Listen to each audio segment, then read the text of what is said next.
Hello दोस्त। जैसा कि हम पेट का एग्ज़ाम जान रहे हैं और पेट के एग्ज़ाम में जो है प्रैक्टिस सेट बहुत ज़रूरी होता है।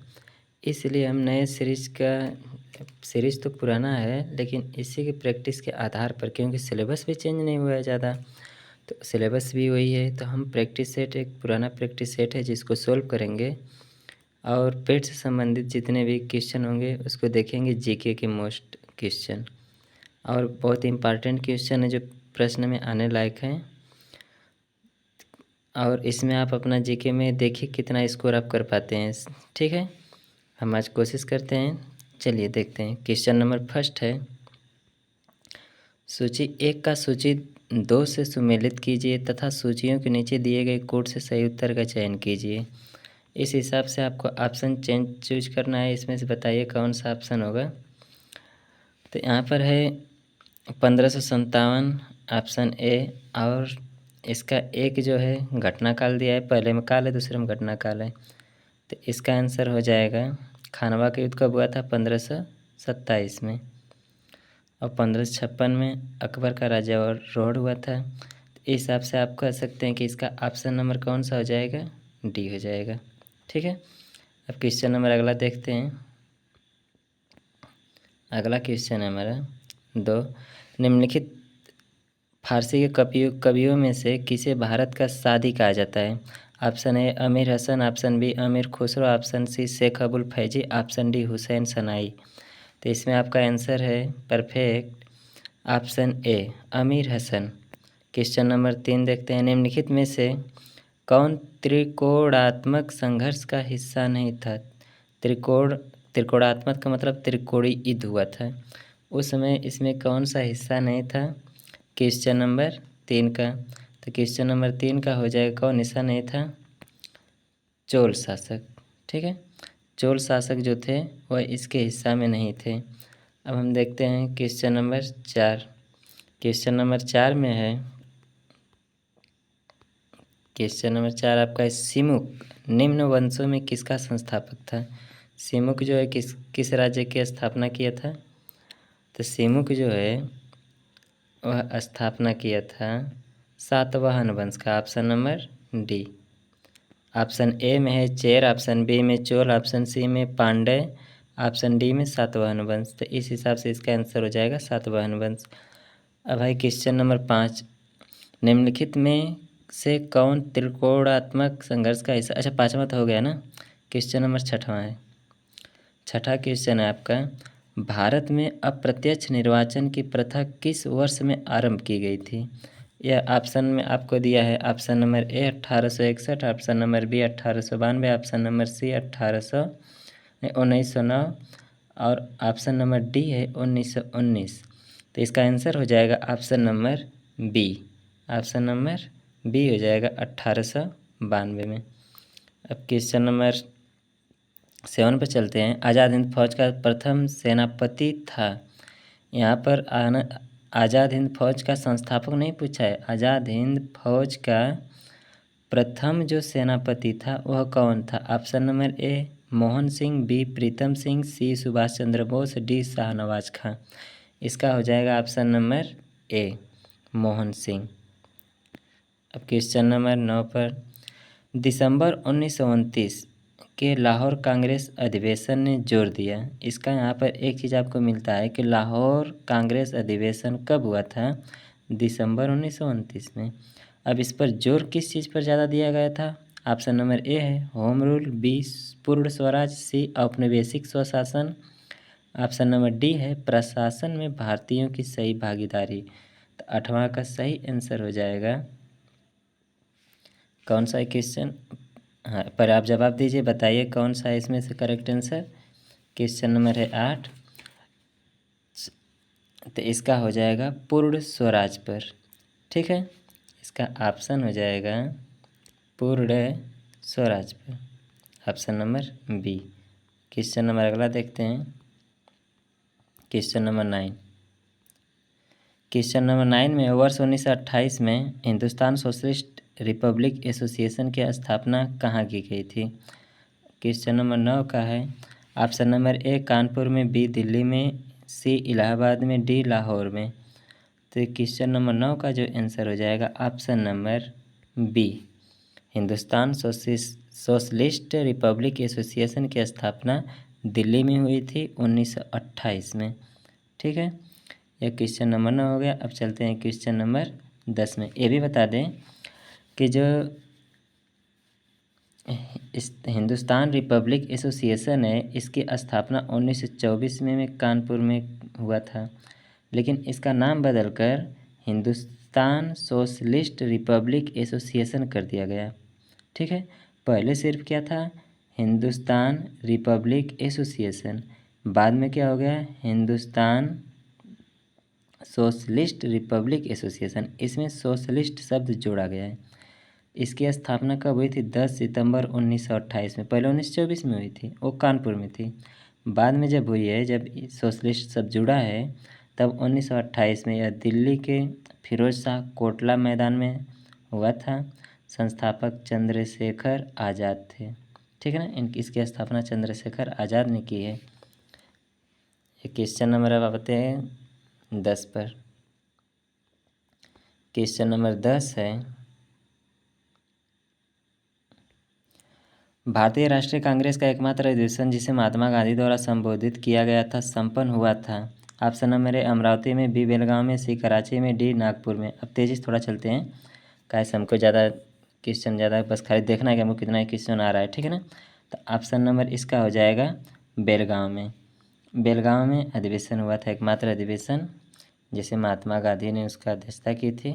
क्वेश्चन नंबर 11, आंग्ल अमेरिकन संस्कृति परिमंडल में नहीं सम्मिलित किया जाता है।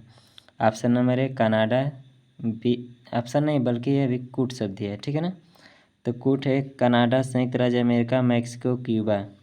तो इसका कोड को सही मिलाने से बताइए कौन सा आंसर हो जाएगा। पहले ऑप्शन में 1 तथा 2 दोनों, बी में है 1 तथा 3, सी में 2 तथा 3, डी में 3 तथा 4। तो क्वेश्चन नंबर 11 का हो जाएगा 3 तथा 4, ऑप्शन नंबर डी। अब आते हैं क्वेश्चन नंबर 12 पर। निम्न में से किसे आप सामान्य रूप से टॉर्नेडो से संबंध करेंगे। टॉर्नेडो से आप किसे संबंध करेंगे। ऑप्शन नंबर ए मैक्सिको की खाड़ी, बी चीन सागर, सी हिंद महासागर, डी USA। क्वेश्चन नंबर 12 का आंसर हो जाएगा मैक्सिको की खाड़ी। ये मैक्सिको की खाड़ी से संबंधित है। अब क्वेश्चन नंबर आ जाते हैं हम 13 पर। निम्नांकित में से भारतवर्ष में कौन सा भूतापीय शक्ति कोष्ठक में ऊर्जा के उत्पादन के लिए उपयुक्त नहीं है। भूतापीय शक्ति ऊर्जा के उत्पादन के लिए उपयुक्त नहीं है।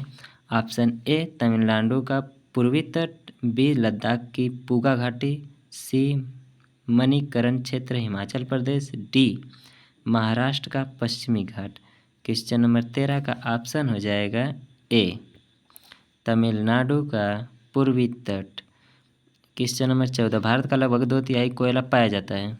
2/3 कोयला कहाँ पाया जाता है। ऑप्शन नंबर ए ब्रह्मपुत्र घाटी में, गोदावरी घाटी में, सी हो गया। अब बी का जो है दामोदर घाटी में, डी जो है महानदी घाटी में। अब कहाँ पर पाया जाता है, ये हमेशा जानते हैं, यहाँ पे घाटियों में पाया जाता है और सबसे अधिक कोयला पाया जाता है 2/3 लगभग में, सबसे अधिक नहीं। तो क्वेश्चन नंबर आपका 14 का जो आंसर हो जाएगा बी होगा दामोदर घाटी में। दामोदर घाटी में जो है 2/3 कोयला पाया जाता है भारत का। इरडा नियमन करती है। इरडा किसे संबंधित करती है। ऑप्शन नंबर ए बैंकिंग कंपनी का, बी बीमा कंपनी का, सी फुटकर व्यापार का, डी उपरोक्त में से किसी का नहीं। इरडा शब्द किस नियमन करती है। क्वेश्चन नंबर 15 का आंसर हो जाएगा बी बीमा कंपनी का ऑप्शन। अब क्वेश्चन नंबर 16, वर्ष 2011 की जनगणना के अनुसार निम्नलिखित में से किस राज्य में साक्षरता सर्वाधिक थी। Option number A Manipur, B Punjab, C Assam, D Madhya Pradesh. तो 16 का जो आंसर हो जाएगा ए हो जाएगा मणिपुर। अब क्वेश्चन नंबर 17, सूची 1 को सूची 2 से सम्मिलित कीजिए तथा सही उत्तर का चयन सूचियों के नीचे दिए गए कूट की सहायता से कीजिए। अब यहाँ पर एक कूट दिया गया है, सूची 1 है, सूची 2 है, कृषि श्रमिक सामाजिक सुरक्षा योजना, ये अब कब हुआ था। स्वर्ण जयंती ग्राम स्वराज्य योजना कब हुआ था। सी रोजगार गारंटी योजना, प्रधानमंत्री ग्रामोदय योजना। इसका आपको आंसर बताना है। क्वेश्चन नंबर यहाँ पर ये सब दिया है ऑप्शन नंबर सूची 2 में 2000, 1993, 1999, 2001। तो हम इसका आंसर आप चेक कर सकते हैं। क्वेश्चन नंबर कौन सा क्वेश्चन था? 17। तो 17 का जो कोड दिया है, इस कोड के हिसाब से आपको बताना है कौन सा होगा। 17 का कोड आप कह सकते हैं आंसर होगा इसका डी। इसको मिला के देख लीजिएगा ऊपर करके। अब देखिए आगे क्वेश्चन नंबर 18। निम्न में से कौन सा युग में सम्मिलित नहीं है? तेल शोधशाला कहाँ है? मथुरा में। उर्वरक संयंत्र लखनऊ में। कालीन उद्योग भदोही में। एल्यूमिनियम उत्पाद सोनभद्र में। इसमें से कौन सा सम्मिलित नहीं है वो पूछ रहा है। तो क्वेश्चन नंबर 18 को आपको बताना है। देखिए तेल शोधनशाला ये तो ठीक है, मथुरा में है, ये तो करेक्ट है, ठीक है ना, ये सम्मिलित है। उर्वरक संयंत्र, उर्वरक संयंत्र ये क्वेश्चन नंबर जो आपका 18 है, 18 का आपका आंसर बताना है कहाँ पर है। ये वाला गलत है, ठीक है ना। उर्वरक संयंत्र ये वाला जो है गलत है, ये सही मिलान नहीं है। बाकी सब देख रहे हैं कालीन उद्योग भदोही में, एल्यूमिनियम उत्पाद सोनभद्र में है। लेकिन यह जो उर्वरक संयंत्र है क्वेश्चन नंबर 18 का,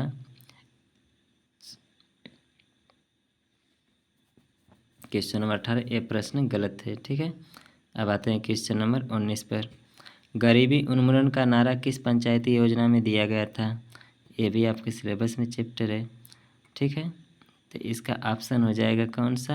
सी, पंचम पंचवर्षीय योजना। जो 5वां पंचवर्षीय योजना लागू हुआ था उसमें यह आया था, ठीक है। तो 5वां पंचवर्षीय योजना में इसको लागू किया गया था।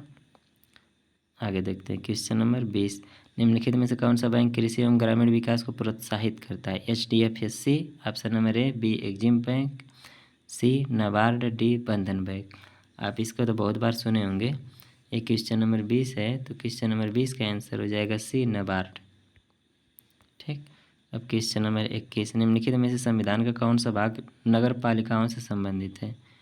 क्वेश्चन बड़ा गहराई से पूछ दिया है। क्वेश्चन नंबर 21 का जो डी है इसका करेक्ट आंसर होगा भाग 4 के ए में। जो भाग 4 का क है उसमें है नगर पालिकाओं से संबंधित, ठीक है। निम्नलिखित भारतीय राज्यों में से किस राज्य का अपना उच्च न्यायालय नहीं है? ऐसा कौन सा राज्य जिसका अपना उच्च न्यायालय नहीं है? Orissa option number A, B Sikkim, C Himachal Pradesh, D Mizoram. Question number 22 का जो आंसर हो जाएगा डी होगा, इसका अपना कोई उच्च न्यायालय नहीं है। क्वेश्चन नंबर चलते हैं 23 पर। भारतीय संसद में शामिल है केवल लोकसभा, केवल राज्यसभा, केवल लोकसभा एवं राज्यसभा, लोकसभा, राज्यसभा एवं राष्ट्रपति। इसमें से आपको बताना है। ऑप्शन नंबर होगा इसका डी, लोकसभा भी है, राज्यसभा भी है और राष्ट्रपति भी है, ठीक है। इसका आंसर हो जाएगा डी। अब आगे आते हैं क्वेश्चन नंबर 24। निम्नलिखित में से किसकी संस्तुति पर भारतीय संविधान में मूल कर्तव्य शामिल किया गया है? तो अब 24 का जो आंसर होगा मूल कर्तव्य किसकी संस्तुति पर शामिल किया गया है? ऑप्शन नंबर ए बलवंतराय मेहता समिति की, बी आयंगर समिति की, सी स्वर्ण सिंह समिति की, डी ठक्कर समिति की। तो इसका ऑप्शन हो जाएगा स्वर्ण सिंह समिति। इसका करेक्ट आंसर होगा ऑप्शन नंबर सी। 25 भारतीय संविधान की निम्नलिखित में से कौन सी अनुसूची राज्यसभा में स्थानों के आवंटन से संबंधित है? राज्यसभा के जो स्थान है उसके बांटने से संबंधित कौन सी अनुसूची है? ऑप्शन नंबर ए तीसरी सूची, बी चौथी अनुसूची, सी पाँचवीं अनुसूची, डी छठी अनुसूची।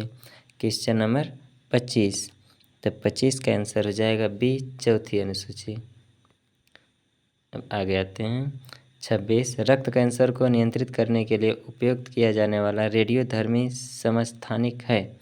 ऑप्शन नंबर ए फास्फोरस 32, कोबाल्ट 60, आयोडीन 131, सी और डी जो है सोडियम 24। तो 26 का जो आंसर हो जाएगा आपको बताना है फास्फोरस 32 करेक्ट आंसर हो जाएगा। 26 के बाद आप आते हैं क्वेश्चन नंबर 27 पर। मानव शरीर में इंसुलिन उत्पादक का अंग है? तो तो ऑप्शन नंबर ए यकृत, बी ब्रिक, सी प्लीहा, डी अग्नाशय। क्वेश्चन नंबर 27, जो 27 का आंसर हो जाएगा वो हो जाएगा डी अग्नाशय। अगला क्वेश्चन देखते हैं, क्वेश्चन नंबर 28। 28 का जो क्वेश्चन होगा, कर हरित गृह प्रभाव क्या है? हरित गृह प्रभाव क्या? ऑप्शन नंबर ए वैश्विक ताप में वृद्धि, बी वैश्विक ताप में कमी, सी सागर जल के ताप में वृद्धि, डी नदियों एवं झीलों के ताप में वृद्धि। जो क्वेश्चन नंबर 28 है इसका आंसर हो जाएगा ए वैश्विक ताप में वृद्धि। 29, सिरका का रासायनिक नाम है? सिरका का रासायनिक नाम है ऑप्शन नंबर ए एसिटिक अम्ल, बी ब्यूट्रिक अम्ल, सी फार्मिक अम्ल, डी टार्टेरिक अम्ल। तो इसका तो आप आसानी से बता सकते हैं। देखते हैं क्या होता है 29 का, ए एसिटिक अम्ल। क्वेश्चन नंबर अगला चलते हैं 30, निम्नलिखित में से किसमें उच्चतम ऊर्जा होती है? नील प्रकाश में, हरा प्रकाश में, लाल प्रकाश में, पीला प्रकाश में। उच्चतम ऊर्जा किस में होती है आपको बताना है। 30 का आंसर हो जाएगा ए नीला प्रकाश में। Question number 31। अच्छा 31 देखिए, प्रश्न है मैथ का, तब जीके समेत सिर्फ क्वेश्चन हल करेंगे। इसमें दे दो अंकों की संख्या तथा अंकों का स्थान आपस में बदलने पर बनी नई संख्या का अंतर 45 है। दोनों अंकों के बीच का अंतर क्या है? हटाइए, ये सब देखा जाएगा बाद में, ठीक है ना। ऐसे मैथ का क्वेश्चन है, कर लेंगे आप लोग, बता भी देंगे, कहेंगे तो मैथ बहुत अच्छे से सॉल्व करा देंगे, क्योंकि मैथ का मैं प्रसिद्ध टीचर हूँ। इस हिसाब से आप कहेंगे तो बहुत अच्छी तरह से मैं इसको बता सकता हूँ, लेकिन सिर्फ हमको आंसर बताना है, लेकिन वो सब देखिएगा बाद में। 36 का देखते हैं हम क्या आंसर। प्रकृति का सुकुमार कवि किसे कहा जाता है? ऑप्शन नंबर ए सुमित्रानंद पंत को, बी महादेवी वर्मा को, सी जयशंकर प्रसाद को, डी सूर्यकांत त्रिपाठी निराला को। जो 36 का आंसर हो जाएगा वो हो जाएगा ऑप्शन नंबर ए सुमित्रानंद पंत को। अब 37 का 9 2 11 होना इस मुहावरे का अर्थ दिए हुए में से कौन सा विकल्प दर्शाता है? ए गायब कर देना, बी बहुत से मित्र इकट्ठे होना, सी भाग जाना, डी 9 और 2 गिनना। तो इसमें ऑप्शन नंबर हो जाएगा 37 का सी, एकदम साधारण सा मुहावरा दिया गया है, भाग जाना। 9 2 11, ये तो आमतौर पर बोलते हैं 9 2 11 हो जाओ, ठीक है ना। ऑप्शन अब क्वेश्चन नंबर 38, दो या दो से अधिक अत्यंत समीपस्थ वर्णों के मेल से जो परिवर्तन होता है वह है? ऑप्शन नंबर ए संधि विच्छेद, बी व्यंजन, सी स्वर, डी संधि। क्वेश्चन नंबर 38 का आंसर हो जाएगा डी संधि, ठीक है। ये हो गया क्वेश्चन 38 के बाद आगे देखते हैं, और ये सब क्वेश्चन उतना सब दूसरा क्वेश्चन था इसलिए हट गया है। अब क्वेश्चन जो जेके का उसी को हम सिर्फ ला रहे हैं ना। देखिए कथन दिया है, सब मिलान करना है, इसको कर लीजिएगा। अब देखते हैं क्वेश्चन नंबर 51 से। केंद्रीय पक्षी अनुसंधान संस्थान उत्तर प्रदेश के किस शहर में स्थित है? देखिए अनुसंधान संस्थान जो है सिलेबस में, इस हिसाब से इसको बहुत महत्वपूर्ण बन जाता है। क्वेश्चन नंबर 51 का, केंद्रीय पक्षी अनुसंधान संस्थान कैरी उत्तर प्रदेश में है, लेकिन किस शहर में है ये पूछ रहा है। तो ऑप्शन नंबर ए है आगरा, बी बरेली, सी लखनऊ, डी कानपुर। तो 51 का आंसर हो जाएगा बी बरेली। जो पक्षी शोध संस्थान है वह कहाँ पर है? बरेली में है। ये देखिए क्वेश्चन एकदम सिंपल से आ गया। राष्ट्रीय मतदाता दिवस मनाया जाता है, यह कब मनाया जाता है? 15 जनवरी को, ऑप्शन नंबर ए 15 जनवरी को, बी 25 जनवरी को, सी 15 फरवरी को, डी 25 फरवरी को। तो इसका सही आंसर हो जाएगा ऑप्शन नंबर बी 25 जनवरी को, और 24 जनवरी को बालिका दिवस मनाया जाता है, ठीक है ना। अब आगे जाते हैं क्वेश्चन नंबर 53 पर। निम्न में से कौन सा उत्तर प्रदेश का शास्त्रीय नृत्य है? Kathakali, option A, B Bhangra, C Kathak, D Kuchipudi. Kuchipudi कहाँ का है? आंध्र प्रदेश का है, ठीक है। भांगड़ा पंजाब का है, कथकली कथक, आपको दोनों में से एक आंसर बताना है, दो ठे तो हम काट ही दिए। इसका आंसर हो जाएगा कथकली, शायद केरल का है, यहाँ इसका आ जाएगा सी कथक। क्वेश्चन नंबर 54, खतरनाक कचरे में पाए जाने वाले दो रासायनिक पदार्थों के प्रत्यक्ष प्रभाव के फलस्वरूप मृत्यु हो सकती है, वे दो पदार्थ कौन से? Option number A arsenic cadmium, B sulphur chlorine, C mercury cyanide, D mercury sulphur. तो क्वेश्चन नंबर 54 का जो आंसर होगा वो हो जाएगा क्वेश्चन नंबर सी मरकरी और साइनाइड। साइनाइड का नाम सुने साइनाइड गोली खा लें मर जीवे, तो वह चीज़ है। तो यहाँ पर साइनाइड शब्द है। साइनाइड ऐसे ही देख के बता सकते हैं, बहुत खतरनाक से। क्वेश्चन नंबर 55, संयुक्त राष्ट्र संघ की सरकारी भाषाएं हैं। ऑप्शन नंबर ए अंग्रेजी, फ्रेंच, चीनी, रूसी, अरबी और स्पेनिश। ऑप्शन नंबर बी अंग्रेजी और फ्रेंच। सी अंग्रेजी, चीन, फ्रेंच और फारसी। ऑप्शन नंबर डी अंग्रेजी, हिंदी, चीनी और रूसी। तो इसका आंसर हो जाएगा ऑप्शन नंबर ए अंग्रेजी भी है, फ्रेंच भी है, चीनी भी है, रूसी भी है, अरबी भी है और स्पेनिश है। ठीक है ना। ये संयुक्त राष्ट्र संघ की जो सरकारी भाषाएं हैं वो सब हैं। क्वेश्चन नंबर 56, सूर्य की किरणों को पृथ्वी तक पहुंचने में लगभग कितना समय लगता है। सूर्य की किरणों को पृथ्वी तक पहुंचने में लगभग कितना समय लगता है। ऑप्शन नंबर ए लगभग 90 सेकेंड, बी लगभग 180 सेकेंड, सी लगभग 340 सेकेंड, डी लगभग 500 सेकेंड। क्वेश्चन नंबर 56 का आंसर हो जाएगा डी 500 सेकेंड। ठीक। अब क्वेश्चन नंबर 57 पर, किसी विधानसभा में भारत के संविधान के अनुसार कम से कम और अधिक से अधिक कितने सदस्य हो सकते हैं। किसी भी विधानसभा में कम से कम कितने और अधिकतम कितने सदस्य हो सकते हैं, दोनों पूछा है। ऑप्शन नंबर ए कम से कम 30 एवं अधिकतम 272। ऑप्शन नंबर बी कम से कम 80 एवं 540। सी कम से कम 54 और अधिक से अधिक 333। डी कम से कम 60 और अधिक से अधिक 500। तो इसका करेक्ट आंसर हो जाएगा 57 का डी, कम से कम 60 हो सकते हैं और अधिक से अधिक कितने सदस्य, 500 हो सकते हैं। क्वेश्चन नंबर 58, नई दिल्ली का मुख्य वास्तुविद एवं डिजाइनर कौन था। ए एड्रीविन लुटियंस, बी धनपत राय चौधरी, सी ली कोर्बुजियर, डी इनमें से कोई नहीं। क्वेश्चन नंबर 58 का जो आंसर होगा वह हो जाएगा ऑप्शन नंबर ए एड्रविन लुटियंस। अब क्वेश्चन नंबर 59, निम्न में से किस देश ने भारतीय सेना प्रमुख मनोज मुकुंद नरवणे को अपने देश के मानद उपाधि से सम्मानित किया है। Option number A Japan, B Sri Lanka, C Nepal, D संयुक्त अरब अमीरात। ये देखिए उस समय करंट अफेयर्स था, ठीक है ना, तो इसको हटा देते हैं। अब ये सब करंट अफेयर्स क्वेश्चन है, तब पुराने हो गए ना, इसको बस करिए, बस यहीं तक। ठीक है, हमारा ये सीरीज था। अब इस सीरीज के अनुसार आप लोग कहिएगा तो हम क्वेश्चन और कराते जाएंगे, और कहेंगे तो मैथ का भी करा देंगे। पहले इतने में आप क्वेश्चन को चेक करिए कि आपका कितना आंसर सही होता है। ठीक है, थैंक यू दोस्तों।